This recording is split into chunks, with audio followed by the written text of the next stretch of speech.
o catastrófica escasez de proyectiles británica se suma a la lista de malas noticias para Kiev. Los soldados ucranianos se ven obligados a disparar armas menos de una vez al día, y algunos están recurriendo a utilizar artillería de la época de la Segunda Guerra Mundial, asegura el diario británico The Telegraph. En un artículo, titulado "Los obuses británicos guardan silencio en Ucrania debido a la catastrófica escasez de proyectiles", el espacio noticioso da cuenta de un nuevo problema para Kiev, luego del sonado fracaso de la publicitada contraofensiva y la suspensión por parte del Congreso de Estados Unidos de su financiamiento a la escalada bélica del presidente Volodymyr Zelensky. Los cañones de artillería británicos suministrados a Ucrania se están quedando en silencio en el campo de batalla debido a la falta de municiones, señala el diario, que agrega que los soldados ucranianos entrenados por la Organización del Tratado del Atlántico Norte, OTAN, con obuses L-119 se han visto obligados a dispararlos menos de una vez al día debido a una escasez catastrófica de proyectiles. Esta situación se produce, apunta The Telegraph, después de que el funcionario militar de más alto rango de la OTAN advirtiera la semana pasada que la alianza militar se estaba quedando rápidamente sin proyectiles de artillería para entregar a su aliado de Europa Oriental.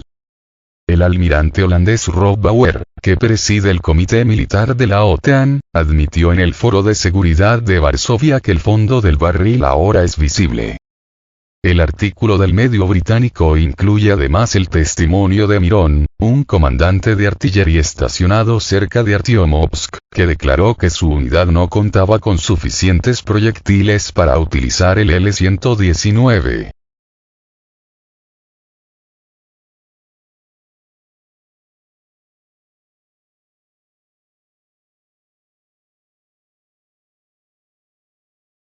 La semana pasada disparamos solo 5 proyectiles en toda la semana, dice al respecto de la pieza de artillería transferida por Londres. Es catastróficamente limitante.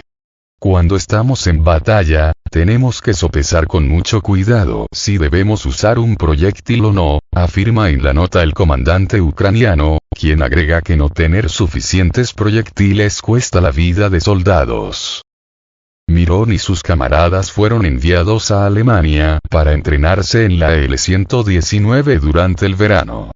El arma debería ser los mucho más efectivos para atravesar las líneas rusas.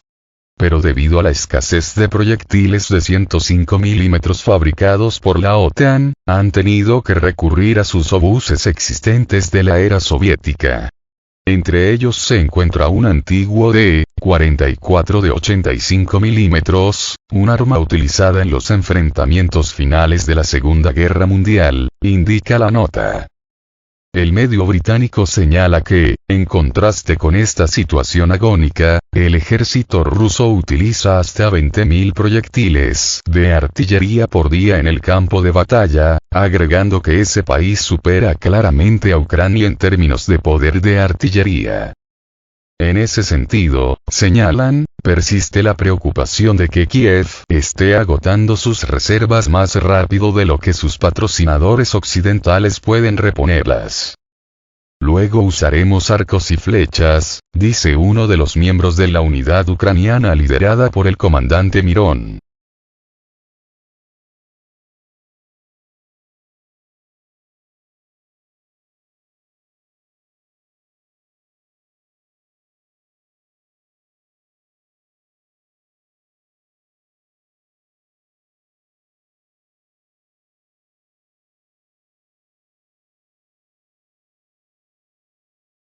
Parálisis legislativa en Estados Unidos obstaculiza el esfuerzo para enviar más ayuda a Israel y Ucrania. Es el contundente análisis del Financial Times en un reciente artículo que afirma que la ausencia de un presidente de la Cámara de Representantes, tras la destitución de Kevin McCarthy, perjudica los intentos de la Casa Blanca de asignar fondos a Kiev y Tel Aviv.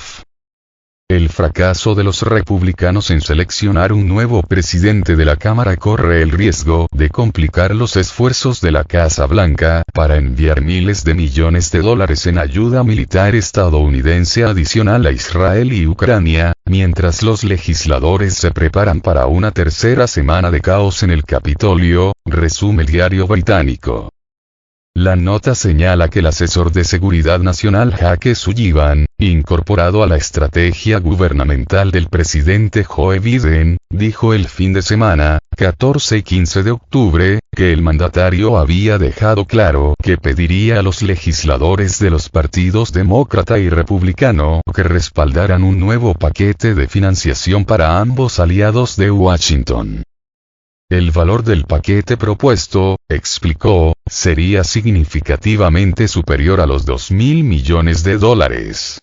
El diario apunta que la intención de la Casa Blanca es que se voten juntas ambas ayudas en la misma iniciativa, para buscar superar la creciente oposición en el Congreso de continuar financiando a Kiev, tras el fracaso de la contraofensiva y las múltiples denuncias de corrupción gubernamental en Ucrania.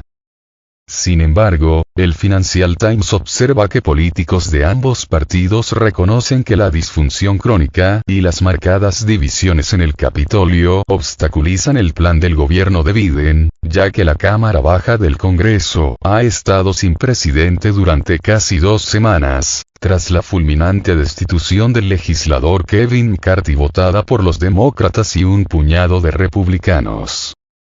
Esto significa que hasta que se encuentre un candidato que congregue una mayoría de legisladores republicanos, el partido que controla la Cámara de Representantes, ninguna ley para asignar más fondos a Ucrania o Israel podrá ser tratada en el recinto. Desde la salida de McCarthy, los republicanos no se han puesto de acuerdo en el nombre para sucederlo al frente del recinto legislativo.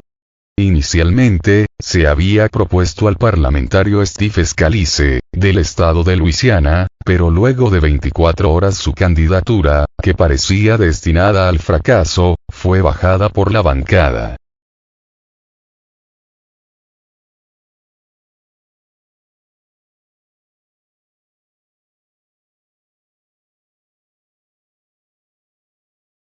El nuevo aspirante es el legislador Jim Jordan, del estado de Ohio y más cercano al expresidente Donald Trump, líder carismático del partido y actual favorito para obtener su nominación para el proceso electoral de 2024, cuando Estados Unidos renovará su presidencia, pero los analistas han señalado que los parlamentarios todavía no ha conseguido los 217 votos necesarios para quedarse con el puesto. De esta manera, no se sabe cuándo Estados Unidos podrá volver a enviar fondos a Israel y Ucrania.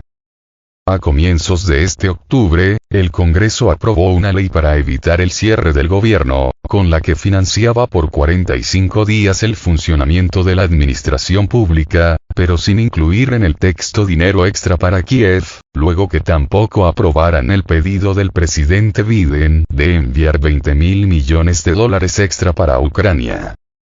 Por su parte, Israel ya recibe $3.800 millones al año en financiación desde Estados Unidos, el segundo país que percibe más ayudas económicas luego de Ucrania, pero el gobierno de Biden ha prometido destinar más fondos para financiar la guerra que Israel ha lanzado contra Hamas y la Franja de Gaza, tras el ataque del movimiento radical palestino ocurrido el sábado 7 de octubre.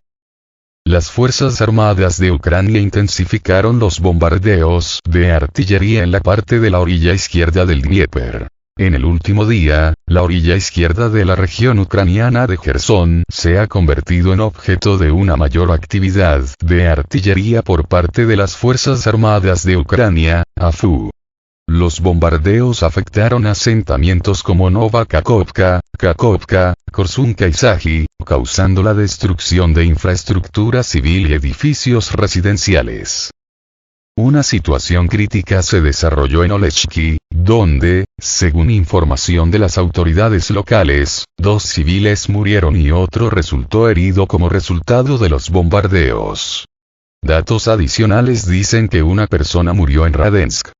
Estos incidentes ponen de manifiesto la tensa situación en la región, a pesar de que está bajo el control de las fuerzas rusas.